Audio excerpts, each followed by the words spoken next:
Will you be destroyed with the Sunday worshippers in the final plague?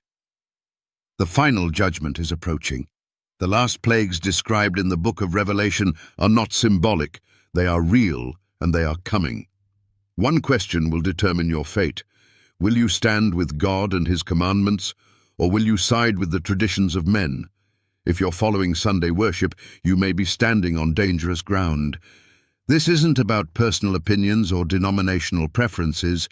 This is about obedience to the living God in the last hour of Earth's history. The Bible makes it clear, God has one holy day, and it's not Sunday. From the very beginning, God set apart the seventh day. Genesis chapter 2:2-3 says, "And on the seventh day God ended His work, and He rested. And God blessed the seventh day and sanctified it."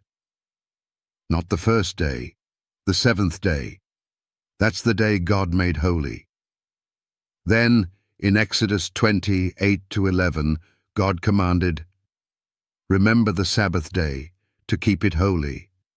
The seventh day is the Sabbath of the Lord thy God." This commandment is part of the 10, written by God's own finger in stone. It was never temporary. It was never changed by God. Yet today, the majority of Christians worship on Sunday. Why? Not because the Bible said to. The change came from the Roman Catholic Church, not from Jesus.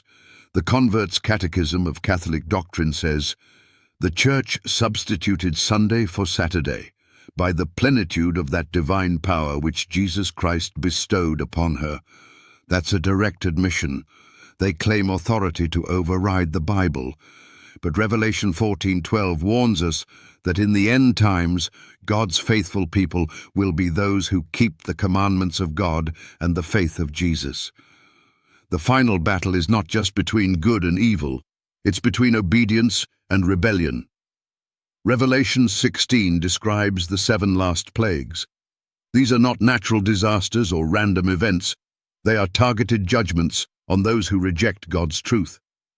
Verse 2 says the first plague falls upon those which had the mark of the beast, and upon them which worshipped his image. What is the mark of the beast? It's not a microchip or barcode. It's about worship. It's about who you obey. The beast power, identified in Revelation 13, is the same power that changed God's Sabbath to Sunday and enforces worship on a man-made day. That's the ultimate test. If you worship on Sunday after learning the truth, you're not just choosing a day, you're choosing a side. The side of man over God. That's why this issue is so serious. In the final plague, those who follow the beast receive God's wrath. Skeptics and non-believers, here is your challenge. Show one verse in the Bible, just one, where God changes the Sabbath from the 7th day to the 1st. Show where Jesus or the apostles commanded Sunday worship. You won't find it, but what you will find is clear instruction to honor God's holy day. Jesus said in John 14:15, "If ye love me, keep my commandments." That includes the Sabbath, not 9 commandments, all 10. Daniel 7:25 warned that a power would think to change times and laws. That prophecy has already been fulfilled. But now it's up to you to decide where you stand. This is not about judging people. It's about warning them. The plagues are real. The mark of the beast is real. And disobedience to God's commandments has eternal consequences. So the question is clear. Will you be destroyed with the Sunday worshippers in the final plague?